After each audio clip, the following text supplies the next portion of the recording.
দেশের ক্রান্তি লগ্নে দায়িত্ব পালনে ব্যর্থ হবার সুযোগ নেই বলে মন্তব্য করেছেন প্রধান নির্বাচন কমিশনার এএমএম নাসির উদ্দিন। নির্বাচন ব্যবস্থা ধ্বংস করার অপবাদ থেকে ইসি মুক্তি চায় বলেও মন্তব্য করেন তিনি। সকালে নির্বাচন কমিশনে এক বৈঠকে এসব কথা বলেন তিনি। জাতীয় সংসদ নির্বাচনের প্রস্তুতি হিসেবে বিভাগীয় কমিশনার, জেলা প্রশাসক ও এসপি সহ পুলিশের ঊর্ধ্বতন কর্মকর্তাদের সাথে এই আলোচনায় বসেছে নির্বাচন কমিশন। দায়িত্ব পালনে ব্যর্থ হলে ভবিষ্যৎ প্রজন্মের কাছে জবাব দিতে পারবেন না বলেও মন্তব্য করেন প্রধান নির্বাচন কমিশনার। আইনের প্রতিষ্ঠা করতে কমিশন রিটার্নিং কর্মকর্তা ও নির্বাচনের মাঠ প্রশাসনের কর্মকর্তাদের পাশে থাকবে বলেও জানান সিইসি। এই ক্রান্তি লগ্নে আমাদের উপরে যে দায়িত্ব এসে পড়েছে, আমরা যদি সঠিকভাবে দায়িত্ব পালনে ব্যর্থ হই, আমরা আমাদের ভবিষ্যৎ প্রজন্মকে জবাব দিতে পারবো না রে ভাই। সামষ্টিকভাবে একটা ব্লেম করা হচ্ছে, সবাইকে ব্লেম করা হচ্ছে যে we have absolutely failed in our responsibility, particularly in delivering A free, fair and credible election. আমরা বলা হচ্ছে আমরা নির্বাচন ব্যবস্থাকে ধ্বংস করে দিয়েছি, বলা হচ্ছে আমরা সব যুগসাজশ করে একটা ম্যানেজড ইলেকশন করেছি। এই অপবাদ থেকে আমরা মুক্তি চাই, এই অপবাদ আমরা ঘোচাতে চাই। বাংলাদেশের জাতীয় সংসদ নির্বাচন সময় মতোই হবে বলে মার্কিন বিশেষ দূতকে জানালেন প্রধান উপদেষ্টা অধ্যাপক ডক্টর মোহাম্মদ ইউনুস। সোমবার সন্ধ্যায় দক্ষিণ ও মধ্য এশিয়া বিষয়ক মার্কিন বিশেষ দূত সার্জিও গোরের সঙ্গে টেলিফোনে আলাপকালে তিনি কথা জানান। প্রধান উপদেষ্টা বলেন, স্বৈরাচারী শাসনের মাধ্যমে যেসব ভোটাধিকার ছিনিয়ে নেওয়া হয়েছিল সেগুলো প্রয়োগের জন্য জাতি অধীর আগ্রহে অপেক্ষা করছে। প্রায় আধা ঘন্টার এই আলোচনায় দুদেশের বাণিজ্য ও শুল্ক আলোচনা, আসন্ন সাধারণ নির্বাচন, দেশের গণতান্ত্রিক রূপান্তর এবং শরীফ ওসমান হাদির হত্যাকাণ্ড নিয়ে কথা হয়। প্রধান উপদেষ্টা অভিযোগ করেন, অপসারিত স্বৈরাচারী শাসকের সমর্থকরা নির্বাচন প্রক্রিয়া বাধাগ্রস্ত করতে কোটি কোটি ডলার ব্যয় করছে। গণভোটে হ্যাঁ জিতুক, এমনটা চাইছে অন্তর্বর্তী সরকার। সোমবার এক অনুষ্ঠানে প্রধান উপদেষ্টা বলেন, জুলাই সনদ সমর্থন করলে ভোটাররা অবশ্যই হ্যাঁ ভোট দেবেন। তার মতে সনদটি বাস্তবায়ন হলে দেশ বহু বছর নিরাপদে চলবে। এ সময় প্রচারণার জন্য ভোটের গাড়ির উদ্বোধন করেন ডক্টর মোহাম্মদ ইউনুস। জনগণকে সচেতন করতে সারা দেশে ঘুরবে এরকম 10টি গাড়ি। দর্শক আরো জানাচ্ছেন মোহন ইসলাম। যতবার ক্ষমতা এসেছে জনগণের ভোটেই এসেছে, তার বাইরে কখনো ক্ষমতা দখল করে নাই। কখনো বিনা ভোটে, কখনো মধ্যরাতের ভোটে বা আমিরাবি নির্বাচনে গেল 15 বছর ধরে এভাবেই নিজেদের ক্ষমতা ধরে রাখে আওয়ামী লীগ। জুলাই গণ অভ্যুত্থানে তাদের পতনের পর 2026 সালের ত্রয়োদশ জাতীয় সংসদ নির্বাচন ও গণভোটের মাধ্যমে মানুষের অধিকার ফিরে আসার সুযোগ এসেছে। তবে দুইটি ভোট একসাথে হওয়ায় অনেকেই বিভ্রান্তিতে পড়তে পারে। এসব বিষয়কে সামনে রেখে সারা দেশে 10টি ভোটের গাড়ি ঘুরবে, যার আনুষ্ঠানিক যাত্রা শুরু হলো সোমবার।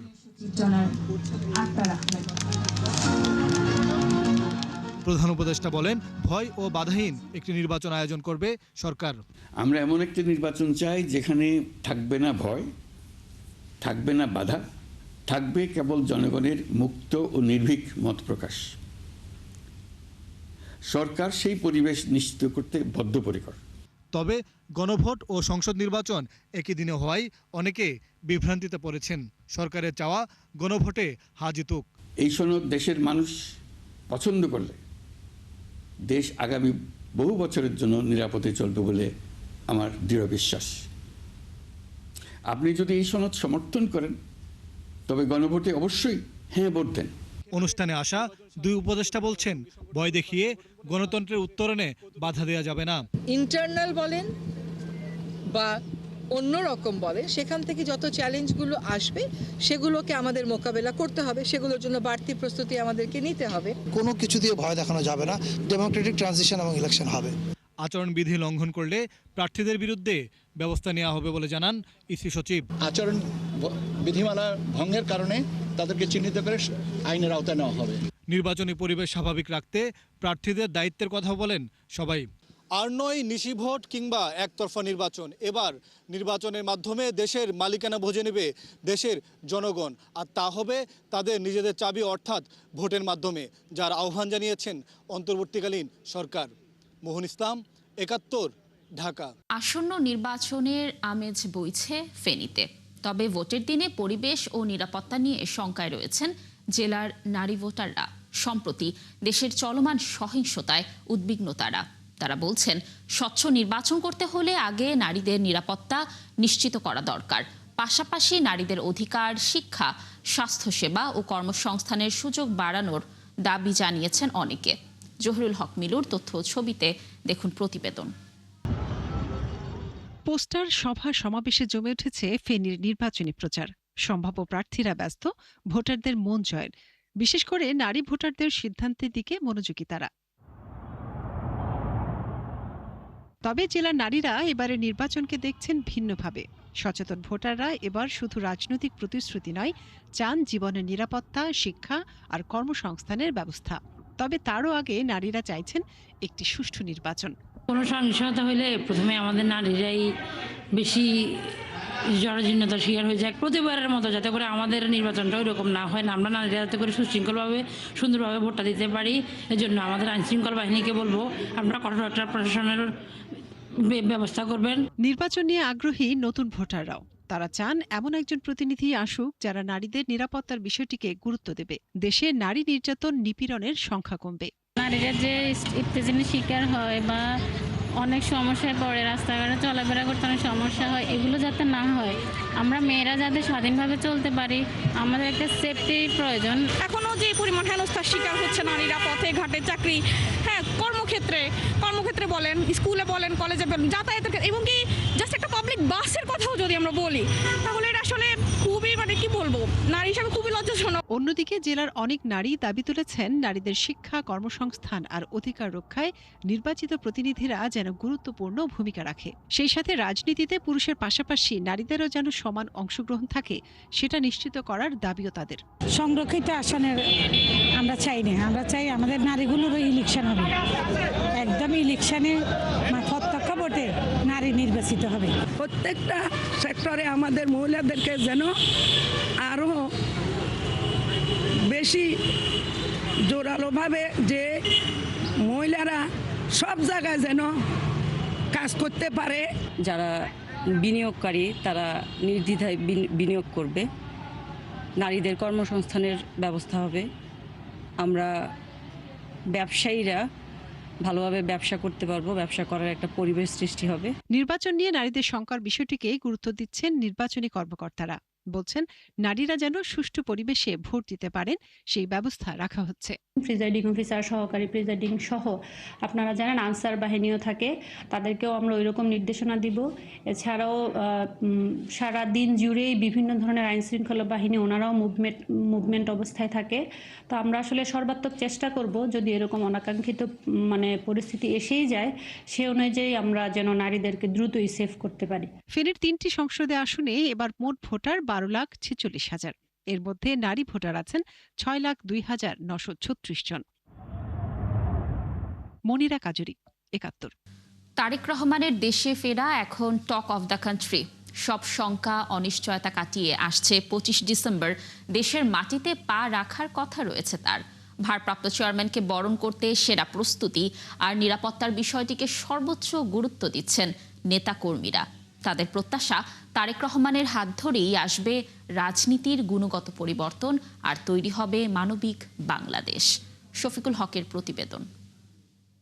25 তারিখে ইনশাআল্লাহ আপনাদের দয়া, আল্লাহর রহমতে আমি দেশে ফিরে যাব। 5 আগস্ট পরবর্তী স্বৈরাচার মুক্ত নতুন বাংলাদেশে বিএনপির সবচেয়ে বড় শূন্যতা কেটে যাচ্ছে। দেশে ফিরছেন দলটির কাণ্ডারি তারেক রহমান। বাংলাদেশের জনগণ পরিবর্তন চায়। এখন রাজনৈতিক মহল সহ সব জায়গায় এখন আলোচনা এই একটি নাম নিয়েই। বেগম খালেদা জিয়া মিথ্যে মামলায় কারাগারে যাওয়ার পর থেকেই এতদিন ভার্চুয়ালি বক্তব্য দিয়ে নেতাকর্মীদের দিক নির্দেশনা দিয়েছেন দলের এই হাইকমান্ড। তবে এবার তার অবসান হচ্ছে।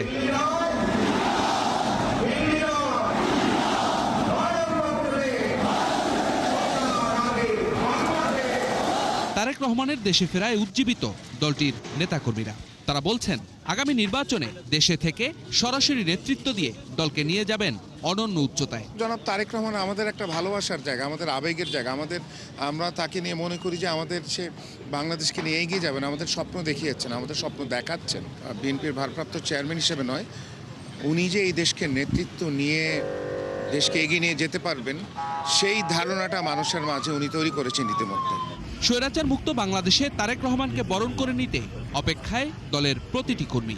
তার দেশে ফেরা ঠেকাতে যারা ষড়যন্ত্র করেছে 25 ডিসেম্বর তার জবাব দেওয়ার কথাও বললেন মহানগর বিএনপির নেতারা। তারেক রহমান যেমন দেশের মানুষকে ঐক্যবদ্ধ করেছে আন্দোলন সংগ্রামে, আমরা আজকে ঐক্যবদ্ধ হয়েছি তাকে বরণ করার জন্য। কাজে এখানে যত ষড়যন্ত্রী হোক সমস্ত ষড়যন্ত্র নস্যাৎ করে বাংলাদেশের প্রতিটা মানুষ তারেক রহমানকে বাংলাদেশের মাটিতে দেখতে চেয়েছে এবং ইনশাল্লাহ সেটা 25 তারিখে বাস্তবায়ন হবে। আমাদের নেতা যেহেতু 25 তারিখে আসছে, একটি মানবিক রাষ্ট্র গঠন করবে, একটি মানবিক সমাজ ব্যবস্থা গঠন করবে, ইনশাল্লাহ বাংলাদেশ সফল হবে। সবার আগে বাংলাদেশ যে বক্তব্য আমরা দিচ্ছি সেটাই আমরা 25 তারিখে প্রমাণ করব। যারা দেশে বসে বিদেশি প্রভুদের সহযোগিতা নিয়ে ষড়যন্ত্র করছে তাদের জবাবও বাংলাদেশের জনগণ দিবে বলে আমরা বিশ্বাস করি এবং 25শে ডিসেম্বর আমরা আশা করছি যে শুধু ঢাকা মহানগর না, সারা বাংলাদেশ থেকে বাংলাদেশ জাতীয়তাবাদী দলের সকল নেতৃবৃন্দ এবং সাধারণ মানুষরা আমাদের প্রিয় নেতাকে এক নজর দেখার জন্য, গণতন্ত্রের এক অনন্য প্রতীককে স্বাগত জানানোর জন্য, বরণ করে নেওয়ার জন্য সকলেই আমরা প্রস্তুত রয়েছি। নির্বাচনকে সামনে রেখে তারেক রহমানের এই ঐতিহাসিক প্রত্যাবর্তন সাংগঠনিকভাবে তো বটেই, মনস্তাত্ত্বিকভাবেও দলকে আরও শক্তিশালী করবে বলে প্রত্যাশা বিএনপির নেতাকর্মীদের। শফিকুল হক, ৭১, ঢাকা। দর্শক, যেমনটি বলছিলাম যে সব শঙ্কা অনিশ্চয়তা কাটিয়ে 25 ডিসেম্বর দেশের মাটিতে পা রাখতে যাচ্ছেন বিএনপির ভারপ্রাপ্ত চেয়ারম্যান তারেক রহমান। তাকে গণসংবর্ধনা দেয়া হবে এবং এর প্রস্তুতি চলছে রাজধানী পূর্বাচলে। সেখানে নেতাকর্মীরা উপস্থিত রয়েছেন। আমাদের সহকর্মী ফরহাদ ইবনে মালিকের সাথে যুক্ত হব, তিনি রয়েছেন সেখানে।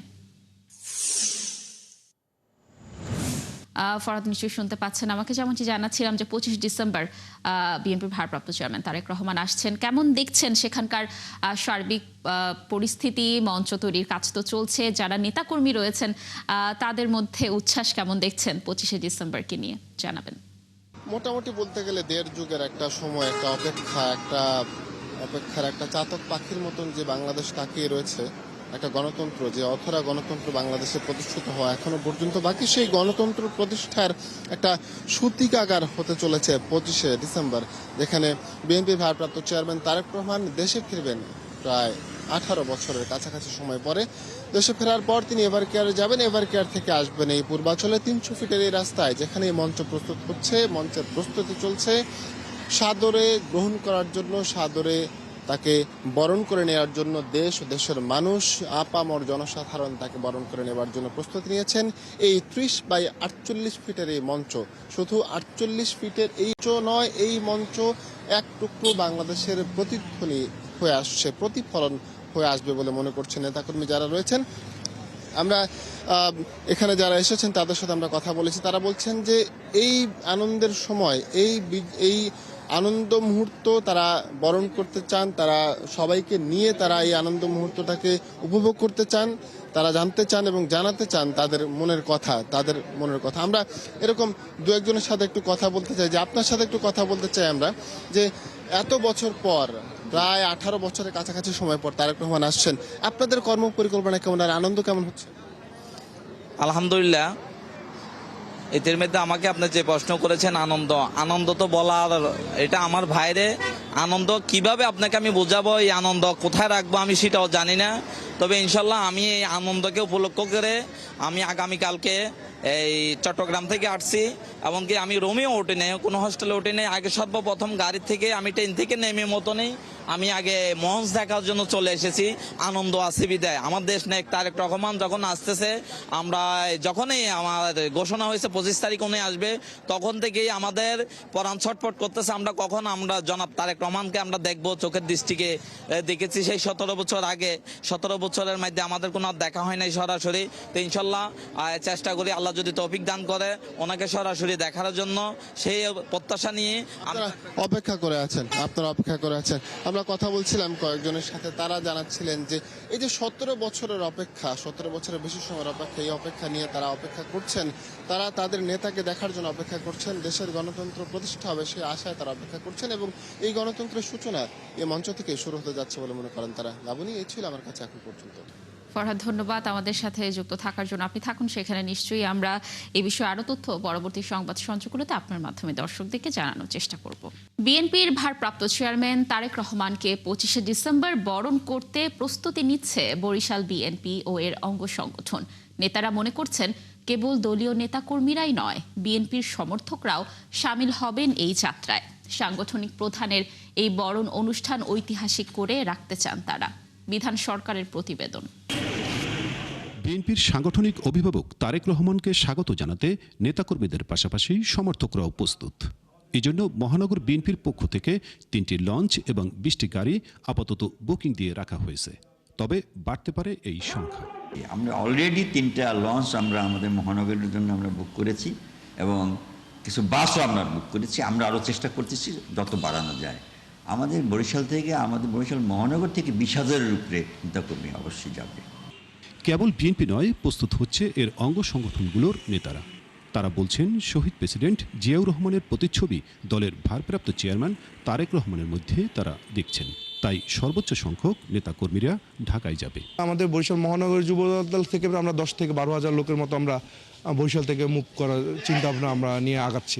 আগামী 25 তারিখের উদ্দেশ্যে 24 তারিখ আমরা ঢাকার উদ্দেশ্যে রওনা হব, নদীপথে এবং সড়ক পথে ইনশাআল্লাহ। নেতাকর্মীরা বলছেন বাংলাদেশের রাজনীতিতে 25শে ডিসেম্বর হবে ঐতিহাসিক দিন। দিনটিকে স্মরণীয় করে রাখতে সব জেলা এবং উপজেলা কমিটির সাথে কথা বলেছেন, এমনটাই জানালেন বিএনপির বিভাগীয় সাংগঠনিক সম্পাদক বিলকিস আক্তার জাহান শিরিন। বরিশাল বিভাগের প্রতিটা জেলায় আমি কথা বলেছি, প্রতিটা অঙ্গ সংগঠন এবং প্রতিটা জেলা মহানগর তারা স্বতঃস্ফূর্তভাবে তারা ঢাকা যাবে। তিনি আরও বলেন, কেন্দ্রীয় নির্দেশনা রয়েছে শৃঙ্খলা বজায় রাখার। জনদুর্ভোগ এড়িয়ে নেতাকে বরণ অনুষ্ঠান সুশৃঙ্খলভাবে সম্পন্ন করার প্রস্তুতি নিচ্ছেন তারা। তারা যেন কোনোভাবে আমাদের এই প্রোগ্রামে কোনোভাবে মানুষের কোনো আর কি বিরক্তি বোধ না করে বা তাদের কোনো দুর্ভোগ না হয়, সেটাও আমাদের মাথায় রেখে আমরা কাজ করছি। বিভাগের 6 জেলা থেকে নেতাকর্মী আর সমর্থক মিলিয়ে প্রায় 5 লাখ লোক ঢাকায় যাবার লক্ষ্য নির্ধারণ করেছে বিএনপি এবং অঙ্গ সংগঠন। বিধান সরকার, 71, বরিশাল।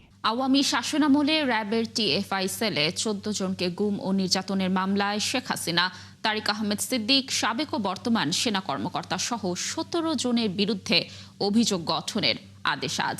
আন্তর্জাতিক অপরাধ ট্রাইব্যুনাল 1-এর বিচারিক প্যানেল এ আদেশ দেবেন। এদিন আসামির পক্ষে অভিযোগ থেকে অব্যাহতি চেয়ে করা আবেদনের বিষয়েও আদেশ দেবেন ট্রাইব্যুনাল। এই মামলার 17 আসামির মধ্যে গ্রেফতার 10 সেনা কর্মকর্তাকে হাজির করা হবে ট্রাইব্যুনালে। এর আগে অভিযোগ গঠনের শুনানি শেষ করে রাষ্ট্রপক্ষ। শুনানিতে টিএফআই সেলে নিরপরাধ মানুষকে বন্দী করে নির্যাতনের ভয়াবহতা তুলে ধরে প্রসিকিউশন। অভিযোগ গঠন করে বিচার শুরু হলে মামলাটি সাক্ষ্য গ্রহণ পর্যায়ে যাবে। এছাড়া ট্রাইব্যুনাল 2-এ কুষ্টিয়ায় 6 জনকে হত্যা মামলায় আওয়ামী লীগ নেতা মাহবুবুল আলম হানিফের বিরুদ্ধে সাক্ষ্য গ্রহণ রয়েছে আজ। এ মামলায় তিনি পলাতক রয়েছেন। দর্শক, এ বিষয়ে আরও খবর নিয়ে ট্রাইব্যুনাল থেকে আমাদের সাথে যুক্ত হচ্ছেন সহকর্মী মাইনুল মারুফ। মারুফ, আমরা দর্শকদেরকে যেমনটি জানাচ্ছিলাম যে অভিযোগ গঠনের আদেশ আজ, আদেশ কখন নাগাদ দেওয়া হতে পারে, আর ট্রাইব্যুনালে অন্য যেসব মামলার কার্যক্রম রয়েছে সেই বিষয়ে কোনো তথ্য আপনার কাছে রয়েছে কিনা জানাবেন ট্রাইব্যুনালের সার্বিক তথ্য। মামলাটি মূলত এটি র্যাব দ্বারা পরিচালিত ছিল এবং যে আজকে যাদেরকে ট্রাইব্যুনালে আনা হয়েছে ইতিমধ্যে 10 জন সেনা কর্মকর্তাকে কিন্তু ট্রাইব্যুনালে আনা হয়েছে এবং তাদের বিরুদ্ধে যে অভিযোগ, তারা বিভিন্ন সময় র্যাবের দায়িত্বে ছিলেন এবং র্যাবের দায়িত্ব থাকাকালীন এই সকল গুমের ঘটনা ঘটেছে অথবা যে সকল ব্যক্তিদেরকে গুম করা হয়েছিল তাদেরকে আটকে রাখার মতো ঘটনাগুলো ঘটেছে বলে কিন্তু প্রসিকিউশন জানিয়েছে। তারই ভিত্তিতে কিন্তু অভিযোগ গঠনের যে শুনানি তা কিন্তু হয়েছিল এবং শুনানির পর এই তারিখের আগে কিন্তু আরেকটি তারিখ দেওয়া হয়েছিল অভিযোগ গঠনের বিষয়ে বা বিচার শুরুর আদেশের বিষয়ে। তবে সেই দিন আরও একটি আবেদন করে আসামিপক্ষের আইনজীবীরা। সেদিন আসামিদের ডিসচার্জ পিটিশন মানে তাদের এই মামলা থেকে অব্যাহতি চেয়ে আরেকটি আবেদনের শুনানি করেন তারা। পরবর্তীতে তাদের আবেদনের প্রেক্ষিতে তাদেরকে 2 দিন শুনানির সময় দেওয়া হয় এবং তারপর কিন্তু আজকের তারিখটি নির্ধারণ করা হয়। এবং আজ কিন্তু ইতিমধ্যে আসামিদেরকে হাজির করা হয়েছে 10 জন সেনা কর্মকর্তাকে। তাদের বিরুদ্ধে হয়তো কিছুক্ষণ পরেই যখন কোর্ট শুরু হবে, অর্থাৎ 11:30টার পর আমরা সচরাচর দেখি যে কোর্টের কার্যক্রম শুরু হয়, তখন হয়তো এই বিষয়ে পরবর্তী যে কোর্টের নির্দেশনা যা তা আমরা আপনার মাধ্যমে দর্শককে জানিয়ে দেবো। এর আগে এই মামলার বিষয়ে যদি আরেকটু বলি, এই মামলায় শেখ হাসিনা, আসাদুজ্জামান খান কামাল, তারিক সিদ্দিক সহ মোট 17 জন আসামি। এর মধ্যে সবাই পলাতক, শুধু 10 জন সেনা কর্মকর্তাই রয়েছেন। তাও তারা থাকেন, তাদেরকে রাখা হয়েছে মূলত সাব জেল, যে এখানে যে সেনানিবাস আছে ঢাকায়, সেই সেনানিবাসের ভিতরে একটি সাব জেলে তাদেরকে রাখা হয়েছে এবং সেখান থেকে কিন্তু আনা হয়েছে। এই আসামিদের বিরুদ্ধে গুমের সময় নির্যাতন এবং আটকে রাখা, তাদেরকে গুম করা, এই সকল অভিযোগ কিন্তু রয়েছে এবং প্রসিকিউশন বলছে তাদের হাতে স্ট্রং এভিডেন্স রয়েছে তাদের বিরুদ্ধে, তারা এই মামলা প্রমাণ করতে সক্ষম হবে না। অপরদিকে আসামি পক্ষের আইনজীবীরা কিন্তু বলছেন যে যাদেরকে এই মামলা আসামি করা হয়েছে তারা নিরপরাধ, তারা এই রকমের গুমের ঘটনার সাথে তারা জড়িত নন। এছাড়া আজ কিন্তু আরও মামলা রয়েছে কয়েকটি। এর মধ্যে মাহবুল আলম হানিফের মামলার বিষয়ে বলছিলেন, মাহবুল আলম হানিফের মামলায় মোট 4 জন আসামি, তিনি ছাড়াও কুষ্টিয়ার 3 জন নেতা রয়েছেন এবং সেই মামলায় সব আসামি কিন্তু পলাতক, অর্থাৎ তাদেরকে পলাতক রেখে তাদের পলাতক দেখিয়ে মূলত তাদের পক্ষে রাষ্ট্র নিযুক্ত আইনজীবী দিয়ে কিন্তু তাদের বিচার কাজ চলছে। সেই মামলায় কিন্তু সাক্ষ্যগ্রহণ হবে। এছাড়া আরও কয়েকটি মামলার কিন্তু আজকে সাক্ষ্যগ্রহণ রয়েছে। লাবণী।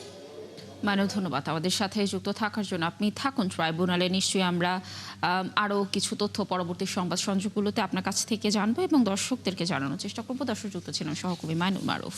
রাজধানীর বাবুবাজারে 14 তলা ভবনের আগুন নিয়ন্ত্রণে এনেছে ফায়ার সার্ভিস। ভোরে হাজি টাওয়ার ভবনের 6 তলায় এই আগুন লাগে। ফায়ার সার্ভিসের 9টি ইউনিট 1 ঘন্টার চেষ্টায় আগুন নিয়ন্ত্রণে নিয়ে আসে। ভোর 6টা 40 আগুনের সংবাদ পেয়ে ঘটনাস্থলে পৌঁছায় ফায়ার সার্ভিস। এই বাণিজ্যিক ভবনটির উপরে আবাসিক ভবন রয়েছে। এখনও আগুন লাগার কারণ ও ক্ষয়ক্ষতির পরিমাণ জানা যায়নি। এছাড়া এই ঘটনায় ফায়ার সার্ভিসের তরফ থেকে এখনও হতাহতের তথ্য পাওয়া যায়নি। ভবনের ভেতর থেকে 17 জনকে নিরাপদে নিচে নামিয়ে আনা হয়েছে। অগ্নিকাণ্ডের কারণ ও ক্ষতির পরিমাণ তদন্তের পর জানা যাবে বলে জানিয়েছে ফায়ার সার্ভিস।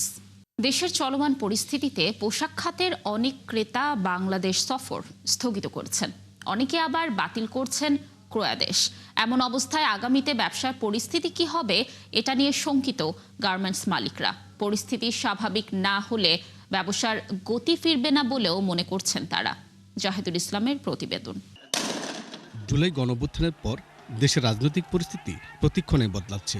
জাতীয় নির্বাচনের তফসিল ঘোষণার আগে ও পরে প্রার্থীদের উপর হয়েছে সহিংস হামলা। সবশেষ ইনকিলাব মঞ্চের মুখপাত্র ওসমান হাদির উপর হামলা ও তার মৃত্যু এবং 2টি গণমাধ্যম কার্যালয়ে ভাঙচুর ও অগ্নিকাণ্ডের খবর ছড়িয়ে পড়ে বিশ্বজুড়ে। গার্মেন্টস মালিকরা বলছেন, দেশের এমন পরিস্থিতিতে অনেক ক্রেতা বাংলাদেশে সফর বাতিল করছেন। এই হামলার ছবি আমার এক বায়ার ছবি এবং ভিডিও আমাকে স্ক্রিনশট দিয়ে আমাকে কিন্তু হোয়াটসঅ্যাপে পাঠিয়েছে এবং তারা খুবই ভীত সন্ত্রস্ত। তাদের এই সপ্তাহে আমাকে একটা বড় অর্ডার প্লেস করার কথা ছিল, অ্যাবাউট $5 মিলিয়ন একটা অর্ডার প্লেস করার কথা ছিল। তারা কিন্তু সেই অর্ডারটা হোল্ড করে দিয়েছে। আমার নিয়ার অ্যাবাউট প্রায় 3 মিলিয়ন পিসের অর্ডার তারা স্থগিত করেছে। সেই ক্ষেত্রে বায়ার বলছে আমরা ইলেকশনের পরে এগুলো নিয়ে কাজ করব। তোমাদের দেশে আমাদের বেবি সিকিউর কিনা সেটা আমরা এখনো ভেবে পাচ্ছি না। গার্মেন্টস মালিকদের সংগঠন বিজিএমইএ বলছে, এমন পরিস্থিতিতে বেশ কিছু দেশ তাদের নাগরিকদের বাংলাদেশ সফরে সতর্ক থাকতে নির্দেশ দিয়েছে। গেল কয়েক মাস পোশাকের রপ্তানিও কমছে, যা উদ্বেগজনক। আমেরিকান গভর্নমেন্ট বেশ কিছুদিন থেকেই বাংলাদেশকে আনসেফ হিসেবে তারা ট্রিট করতেছে এবং তারা তাদের ডিপ্লোম্যাটদেরকে এবং আমেরিকান ন্যাশনালদেরকে বলছে যে সতর্ক থাকো। এই সতর্কতা বায়াররাও কিন্তু নিয়ে নিছে। বায়াররা কিন্তু এখন বাংলাদেশের ট্রিপ যেটা আছে অনেকাংশ কমিয়ে দিয়েছে। যেহেতু এক্সপোর্ট কমে যাচ্ছে, তার মানে কিন্তু আমাদের অর্ডার নাই, হ্যাঁ, এবং অর্ডার কিন্তু সামনে আরও কমতেছে। তো সেটা তো অবশ্যই আমরা শঙ্কিত আমাদের সেই বিনিয়োগ নিয়ে। বাংলাদেশ চেম্বারের এই নেতা বলছেন, ক্রেতা প্রতিষ্ঠানগুলো নিজস্ব অফিস থেকেই পরিস্থিতির খোঁজ রাখছেন। তারা মনে করে যে ইলেকশন পর্যন্ত একটু দেখা দরকার আছে এবং সেটা নিয়ে সে ভাবনাতেই এখনও কিন্তু বিদেশি কাস্টমাররা অপেক্ষা করছে। গার্মেন্টস বাইং হাউস অ্যাসোসিয়েশন বলছে স্থিতিশীল পরিবেশ না আসলে পরিস্থিতির পরিবর্তন হবে না। বায়ার কখন অর্ডার প্লেস করবে? যখন আপনার দেশ শান্ত হবে, যখন আপনার নিশ্চিত বায়ার হবে যে আমাদের দেশ থেকে এই শিপমেন্টটা যাবে। ব্যবসার জন্য সবচেয়ে বড় প্রয়োজন হচ্ছে দেশের স্থিতিশীলতা। গেল 1.5 বছরে দেশে বন্ধ হয়েছে প্রায় 300 গার্মেন্টস। এছাড়াও রুগ্নের তালিকায় নাম উঠেছে অনেকগুলো। জাহিদুল ইসলাম, 71, ঢাকা। খুলনা বিভাগীয় এনসিপি নেতা মোতালেব শিকদারকে গুলির ঘটনার পর সাতক্ষীরা সীমান্তে কঠোর নিরাপত্তা নিয়েছে বর্ডার গার্ড বাংলাদেশ বিজিবি। সীমান্ত দিয়ে অপরাধীদের পালানো ঠেকাতে চেকপোস্ট ও অতিরিক্ত টহল জোরদার করা হয়েছে। সাতক্ষীরা 33 বিজিবির উপ অধিনায়ক সদমান সাদিক জানান, সীমান্ত দিয়ে যেন কেউ প্রবেশ এবং পার হতে না পারে সেজন্য নিয়মিত টহলের পাশাপাশি অতিরিক্ত 28টি টহল রাখা হচ্ছে। একই সঙ্গে সীমান্তে অতিরিক্ত 7টি চেকপোস্ট বসানো হয়েছে। পাশাপাশি সীমান্ত এলাকার জনগণ, জনপ্রতিনিধি ও গণ্যমান্য ব্যক্তিদের সঙ্গে মতবিনিময়ের মাধ্যমে জনসচেতনতা বাড়ানো হচ্ছে। সন্দেহজনক ব্যক্তির তথ্য দ্রুত বিজিবিকে জানানোর আহ্বান জানানো হয়েছে বলেও জানান তিনি। সাতক্ষীরা বিজিবির পক্ষ থেকে আমরা সীমান্তে সর্বোচ্চ সতর্কতা এবং গোয়েন্দা তৎপরতা কার্যক্রম পরিচালনা করছি। এছাড়াও আপনারা দেখতে পাচ্ছেন আসার পথে বিভিন্ন জায়গায় আমাদের নিয়মিত চেকপোস্টের পাশাপাশি আমরা বিভিন্ন জাংশন পয়েন্টে বিশেষ চেকপোস্ট স্থাপন করেছি। লক্ষ্মীপুরে নির্বাচন অফিস, যাত্রীবাহী বাসে আগুন এবং বিএনপি নেতার বাড়িতে অগ্নিকাণ্ডের ঘটনার প্রতিবাদে বিক্ষোভ মিছিল করেছেন এলাকাবাসী ও বিএনপির নেতারা। সোমবার সন্ধ্যায় সদর উপজেলার সুতার ঘোপটা এলাকায় এই বিক্ষোভ মিছিল হয়। এ সময় আন্দোলনকারীরা বলেন, একের পর এক নাশকতার ঘটনায় মামলা ও গ্রেফতার না হওয়ায় নিরাপত্তাহীনতা ও আতঙ্ক বাড়ছে। অনতিবিলম্বে দুষ্কৃতিকারীদের দ্রুত গ্রেফতারের দাবি জানিয়েছেন তারা। দর্শক, চলছে সংবাদ সংযোগ। সরাসরি সংবাদ অনুষ্ঠান দেখতে চোখ রাখুন 71 ফেসবুক পেজ এবং সাবস্ক্রাইব করুন 71 ইউটিউব চ্যানেল। থাকুন 71 সাথে।